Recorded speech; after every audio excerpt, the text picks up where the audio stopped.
Olá, estudantes. Bem-vindos. Sou Jorge Joelito, seu professor de História. Hoje vamos falar sobre recessão e totalitarismo nessa aula. Porém, essa aula tem tudo a ver com o momento que nós estamos passando. Este momento de pandemia, onde estamos sofrendo uma grave recessão econômica. E também a recessão, ela é propícia, ela é propulsora para o totalitarismo no mundo. E nós vamos voltar no século passado, praticamente em 1929, onde nós tivemos uma grave crise de recessão mundial. Nós vamos ficar bem atentos para saber o que é recessão, o que é totalitarismo e se isso pode vir a acontecer futuramente, se é que não está acontecendo. Porque nós temos muitos países que ainda vivem um sistema ditatorial, ou seja, um sistema totalitarista, onde um grupo de pessoas detém o poder em suas mãos. Bom, como eu disse, recessão é uma fase de contração do ciclo econômico, é uma retração da atividade econômica, isso por um certo período de tempo, onde há queda de produção, aumento de desemprego, uma queda na renda familiar, uma redução da taxa de lucro e o aumento de número de falências. E baixo nível de investimento, ou seja, baixo nível de pessoas criando empregos, abrindo lojas, indústrias e etc. Então, as pessoas vão consumir menos por causa dessa crise econômica. E como eu disse, tem tudo a ver com essa pandemia que estamos vivenciando. Então, a taxa monetária, a linha econômica, o poder aquisitivo monetário, ela vai cair. Costuma-se considerar que uma economia entra em recessão após 2 trimestres consecutivos de queda do PIB, que é o Produto Interno Bruto, ou seja, 6 meses consecutivos. E nós já entramos, no segundo ano de recessão econômica. E o mais famoso período de recessão global, que envolve todos os países do mundo, aconteceu com a queda da Bolsa de Nova York em 1929. No entanto, neste exato momento, como eu disse, primeiro bimestre de 2021, estamos novamente vivenciando essa crise gigantesca, com desempregos, falências, lojas fechadas, fome, dentre outras causas devido ao Covid-19. A Grande Depressão é outro adjetivo para essa grande recessão, também conhecida como crise de 1929 ou quebra da Bolsa de Nova York. Foi uma grande crise financeira que iniciou-se em 1929 e persistiu ao longo da década de 1930, terminando apenas com a Segunda Guerra Mundial. A Grande Depressão é considerado o pior e mais longo período de recessão econômica do sistema capitalista do século XX, como eu disse, do século passado.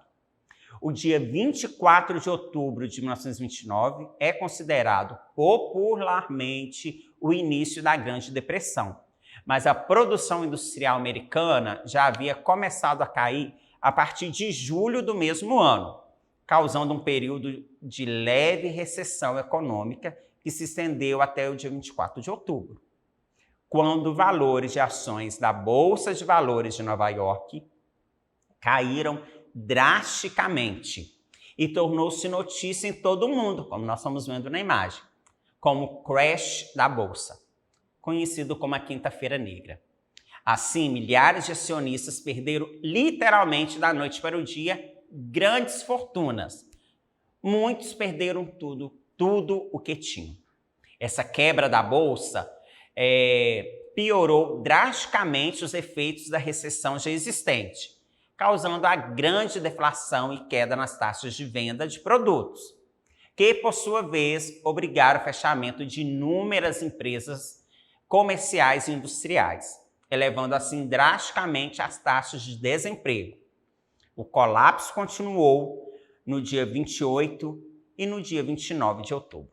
Ou seja, se você não tem emprego, se você não tem lucro, os industriais, os capitalistas, não tem como dar emprego, não tem lucro, como que você vai comprar? Isso é inexistente.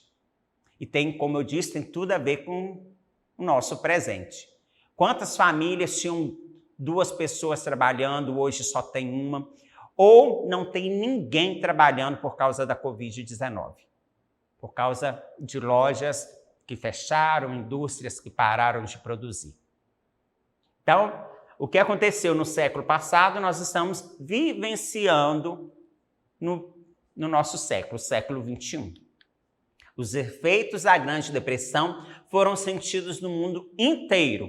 Estes efeitos, bem como sua intensidade, variaram de país a país. Porém, em certos países pouco industrializados naquela época, como o Brasil não conseguiu vender o café que produzia para outros países. A Grande Depressão acelerou o processo de industrialização aqui no Brasil e praticamente não houve nenhum abalo na União Soviética. Enquanto o Brasil queimava o excedente da produção de café, porque quanto mais produtos há no mercado, o valor abaixa, então ele tinha que reter esse café e para isso ele queimava, então ficava menos produto no mercado e o preço subia aqui no Brasil. Enquanto que na União Soviética, hoje compreende praticamente a Rússia e os seus países satélites, a União Soviética era fechada, um sistema comunista fechado. Então, havia pouquíssimas indústrias. O povo vivia no agropastoril. Então, eles produziam eles produziam para se alimentar. Então, era um país fechado economicamente. Então, não houve tanta interferência do crash da Bolsa. Em compensação, os Estados Unidos, com seu presidente, ele vai criar um sistema, um programa chamado de New Deal, que nós vamos ver daqui a pouco, um programa de aceleração econômico, para acelerar a economia mundial, porque o planejar dele seria o seguinte: o que eles pensavam, os estadunidenses? Se nós somos a grande máquina de produzir produtos, precisamos que os outros países venham comprar esses produtos. Nós precisamos que eles venham consumir os nossos produtos industrializados. Então, os efeitos negativos da Grande Depressão atingiram o ápice nos Estados Unidos em 1933. E neste ano, o presidente americano, Franklin Delano Roosevelt, aprovou uma série de medidas. E essas medidas são conhecidas como New Deal ou Novo Acordo. O New Deal é, juntamente com o Programa de Ajuda Social, realizado por todos os estados americanos, esse programa ajudou a minimizar os efeitos da depressão a partir de 1933. A maioria dos países atingidos pela Grande Depressão passaram a recuperar-se economicamente a partir de então, por causa desse programa. Em alguns países, a Grande Depressão foi um dos fatores primários que ajudaram a ascensão de regimes ditatoriais, totalitários, como os nazistas, comandados por Adolf Hitler, na Alemanha, e o fascismo de Mussolini, na Itália.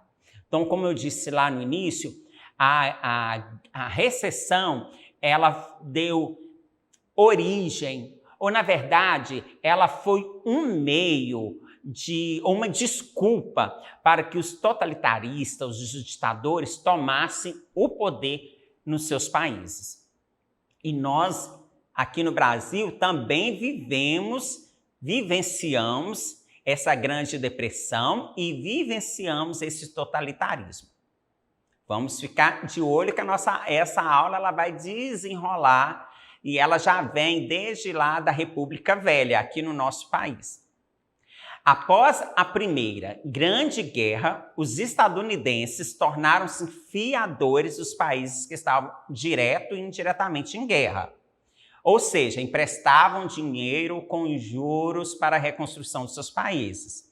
Os estadunidenses viveram na Era Dourada, compravam eletrodomésticos, isso antes da crise, bens de consumo em geral, investiam na bolsa, visando um lucro e pagamento no futuro. Porém, quando os países pós-guerra já estavam com suas indústrias em pleno vapor, deixaram de comprar ou consumir os bens produzidos pelos estadunidenses.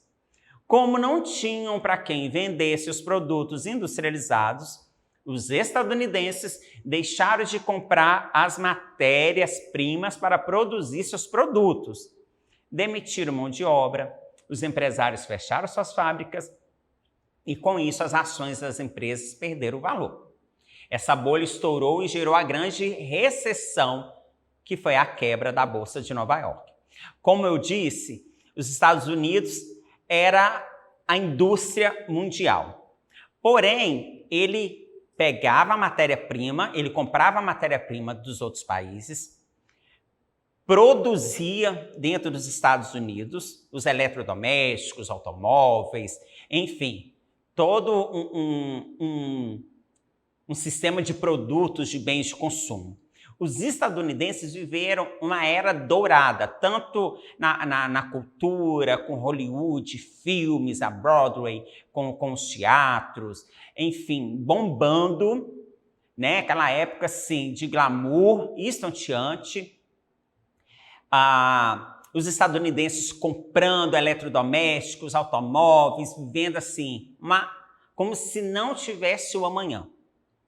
Porém, após a Primeira Guerra Mundial, os países que estavam em guerra começaram a reconstruir as suas indústrias com o dinheiro que eles tinham pegado emprestado com os Estados Unidos. Mas quando as suas indústrias já estavam a pleno vapor, eles não precisavam mais comprar dos Estados Unidos. Então, deixavam de comprar os produtos norte-americanos, estadunidenses, compravam os seus próprios produtos, que saíam até mais barato. E, com isso, foi uma cadeia de situações. Os Estados Unidos não tinha para quem vender, então ele deixou também de comprar dos outros países. Então, a bolha norte-americana estourou, estadunidense estourou, porque foi um boom, não tinha mais dinheiro. Por exemplo, assim, um estadunidense comprava um carro hoje para pagar, terminar de pagar daqui a 3, 4, 5 anos, comprava uma casa com empréstimo, com financiamento, para pagar daqui a 30 anos, mas amanhã ficava desempregado. E aí? Como que ele ia pagar? Então, os bancos estavam endividados, as indústrias estavam endividadas, fecharam e foi uma cadeia de recessão econômica. Então, o que acontece até hoje nos Estados Unidos influencia totalmente nos outros países. Algo que acontece na Rússia, no Japão, chega até o Brasil, infelizmente. Agora, os regimes totalitários foram regimes políticos que existiram na primeira metade do século XX e baseavam-se no totalitarismo, um sistema político fundamentado no controle absoluto de um partido ou de um líder sobre toda a nação. Dentro do sistema totalitarista, o líder ou partido político detém amplos poderes sobre a vida pública e privada, e assim representam o Estado. Lembra da nossa aula sobre absolutismo monárquico? Aqui o sistema muda de nome. Os chefes de governo dão um golpe de Estado, matam ou expulsam os reis do seu país. roubam seus bens e deixam a população na miséria. E vivem como se fossem os próprios imperadores antigos. É o famoso 6 por meia dúzia. E vocês vão responder, no mundo hoje, há países que vivenciam, que vivem esse sistema de governo ditatorial, totalitário, onde a população vive na miséria e uma classe vive como se fossem os imperadores antigos e retendo em suas mãos todos os poderes? Os regimes totalitários baseavam-se em um forte militarismo, que servia muito para intimidar e calar as vozes dos dissidentes, daqueles que são contrários. Junto do poder de intimidação, o totalitarismo apoiava-se em uma intensa propaganda ideológica com o objetivo de doutrinar a população e ressaltar as supostas benfeitorias realizadas pelo regime. Outra marca importante, muito em associação com o militarismo, era o terror. Dentro dos regimes totalitários, o terror era utilizado para perseguir os opositores. Se você é ao meu favor, está ao meu favor, tudo bem, nada acontece com você. Se você se opõe ao meu partido político e aquilo que eu prego, você é um dissidente. Aí você vai sofrer as consequências. Ou seja, é uma censura. O povo não tem liberdade. O auge do totalitarismo foi entre as décadas de 1920 e 1930, e o surgimento desse sistema político está diretamente relacionado com as consequências do pós-guerra, após a Primeira Guerra Mundial. E foi um acontecimento marcante na história. E ao fim desse conflito, o saldo deixado foi de destruição, morte e muita crise, tanto na política quanto na economia. Após a Primeira Guerra, a destruição material e a quantidade de mortos tinham alcançado níveis sem precedentes. Além disso, o desfecho do conflito havia deixado uma série de ressentimentos. O crescimento do comunismo atemorizava as classes médias e altas da Europa Ocidental. E as crises econômicas afetavam todos e levavam países à falência. Todos esses elementos levaram muitos a questionar as qualidades da democracia liberal e, com isso, o autoritarismo passou a ser visto como a solução de todos os problemas que acometiam o mundo. Essa defesa do autoritarismo fez com que inúmeras democracias ruíssem no mundo e pouquíssimos países conseguiram sustentar suas instituições políticas democráticas naquele período. O termo totalitarismo surgiu na década de 1920, e foi criado na época que foi criado, em 1920. O ápice do totalitarismo na Europa aconteceu quando os nazistas ascenderam ao poder na Alemanha em 1933. A partir daí, movimentos de apoio a ideias totalitárias da extrema-direita espalharam-se pelo mundo e chegaram, inclusive, aqui no Brasil. O integralismo. No espectro político da esquerda, o totalitarismo manifestava-se por meio do regime político de Joseph Stalin na Rússia. Há países hoje no mundo que as bandeiras do comunismo e socialismo, bandeiras partidárias, são abolidos. Não podem, em alguns países da Europa que sofreram e passaram por esses períodos e hoje voltaram para a democracia, esses partidos foram abolidos. No entanto, na maioria dos países no mundo, ainda há partidos que defendem o socialismo nessa vertente do passado, o comunismo nessa vertente do passado, e ainda há países comunistas, e também bandeiras fascistas e nazistas. Infelizmente, desses dois, esses regimes totalitários. Os três grandes regimes totalitários da história foram o fascismo, o nazismo e o stalinismo, como nós podemos ver em ordem cronológica aqui na imagem. Fascismo na Itália, o comunismo na Rússia, na antiga União das Repúblicas Socialistas Soviéticas, e, por fim, na Alemanha de Adolf Hitler. Isso foram os principais, regimes totalitaristas do século XX. Apesar das diferenças ideológicas, existem algumas características em comum entre os três regimes. Mas é importante frisar que cada um dos regimes totalitários possuíam características que eram peculiares. As características em comum eram: 1. O culto ao líder, adorado como um deus.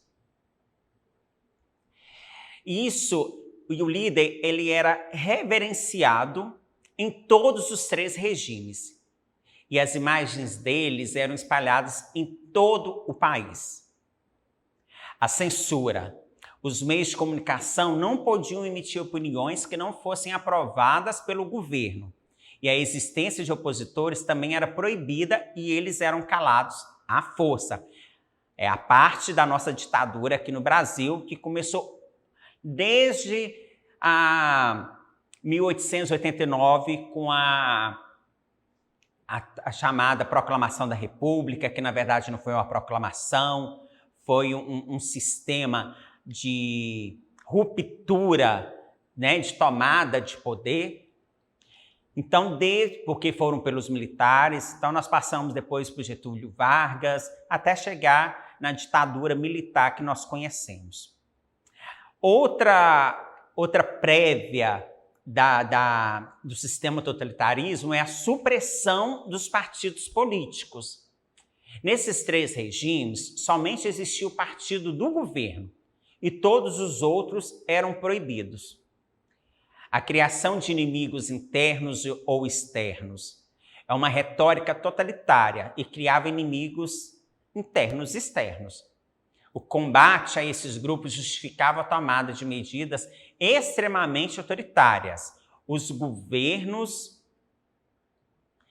os regimes, além disso, proviam a centralização do poder no líder ou no partido, doutrinavam ideologicamente sua população e promoviam o terror para intimidar os opositores.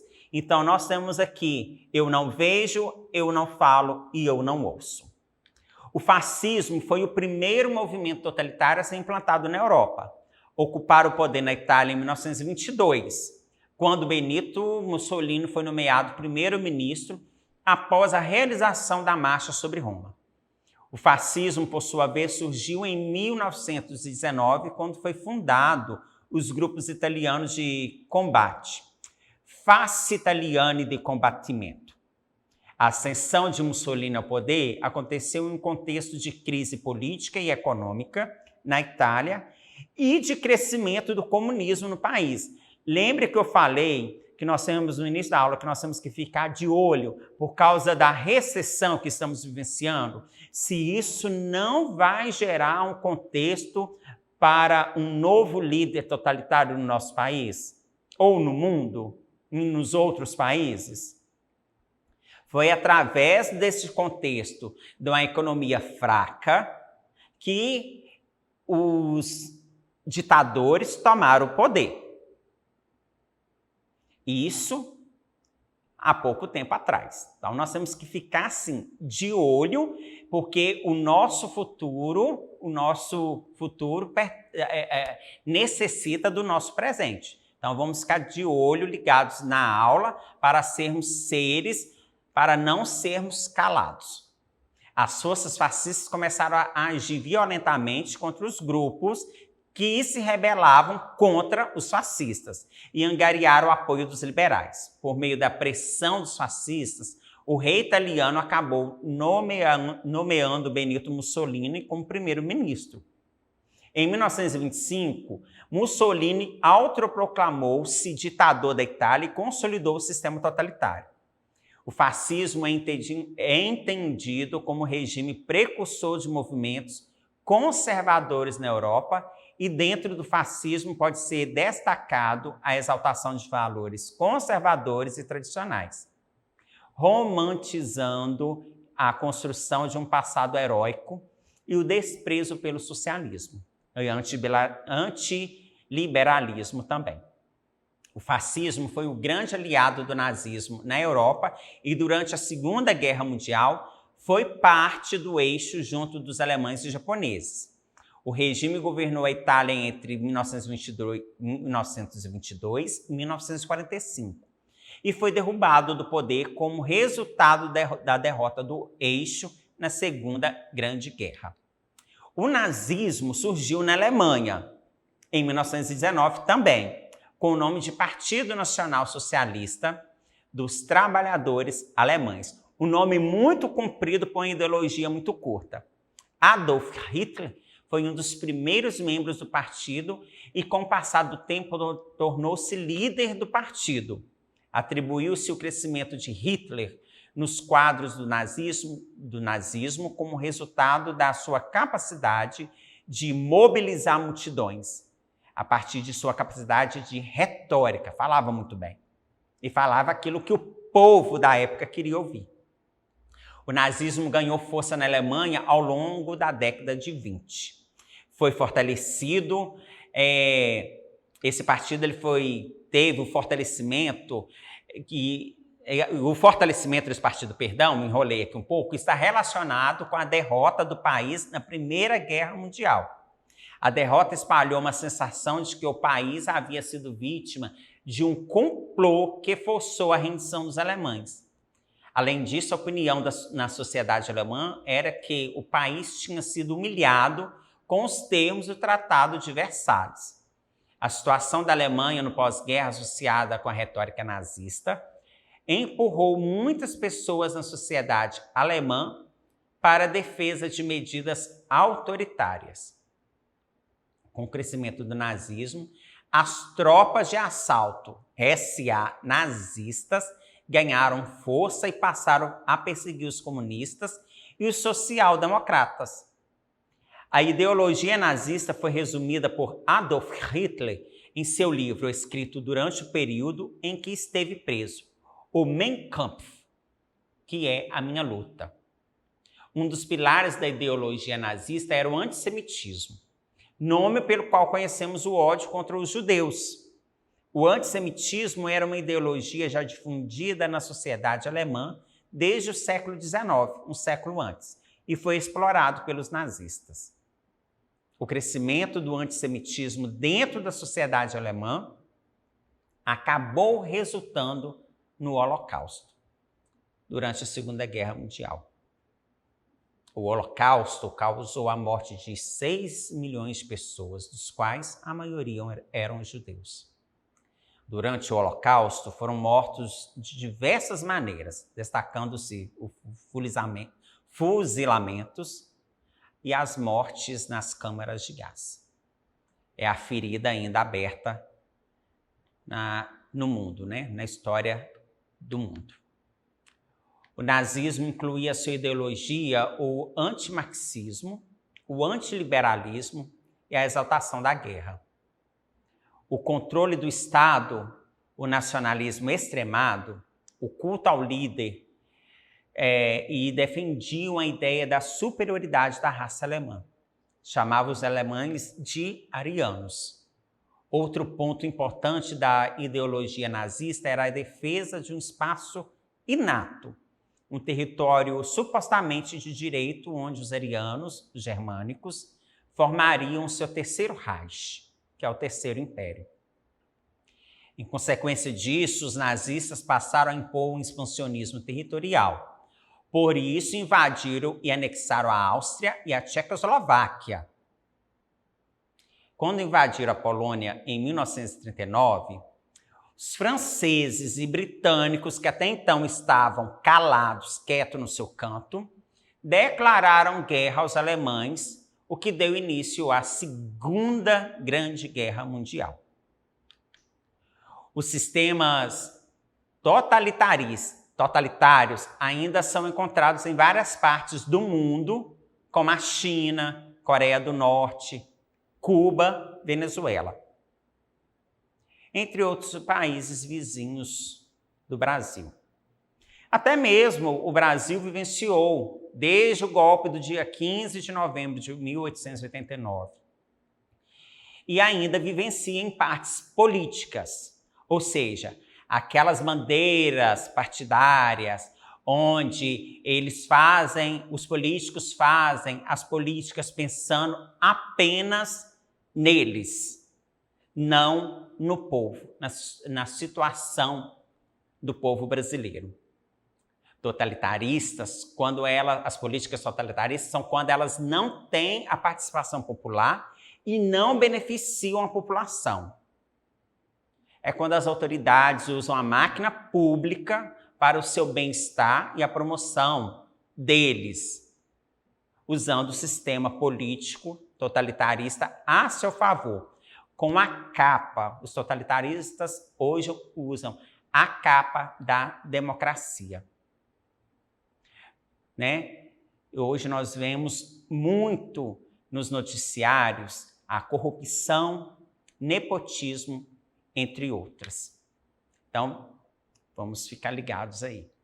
Bom estudar o passado, vivenciando o nosso presente.